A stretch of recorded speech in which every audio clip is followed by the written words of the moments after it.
telefonata Trump-Putin e suksesme, po jo?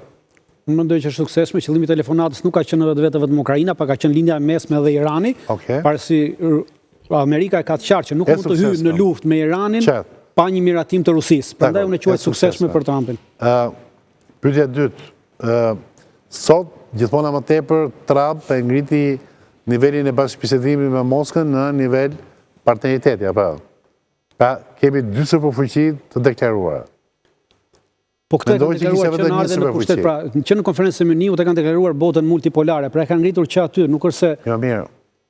Ja thotë që vetëm superfuqi janë Shtetet Bashkuara të Amerikës dhe Kina është një superfuqi ekonomike, Rusia një fuqi ushtarake. Po kjo është vlerëdoja, pra ajo që para ca në një emision më parshëm Dedioni tha kultivimi i subjektit, pra edhe amerikanët po kultivojnë subjektin rusë, edhe rusët kultivojnë subjektin amerikan, pra është ndërshpërdhjet kjo. E njëjta pyetje edhe për ju, zoti Çeku? Për mua është bisedë pozitive, dhe dobishme, do të shohim në fund se si do të jetë sa e suksesshme, sepse po ka filluar në Ukrainë? Urdhro? Në optikën e politikës amerikane, Ukraina konsiderohet një vend në paradhomën e kapitullimit? Po e përgatisim për kapitullim.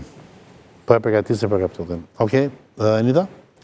Fillimi mbar, por si çdo dashuri e sforcuar mund të përfundojë edhe në urrëtie. Që do të thotë që Ukraina mund të kthehet në një bumerang edhe për Trumpin. Në këtë rast thuhet që nuk ka dashuri të përjetshme, por ka interesa të përjetshme.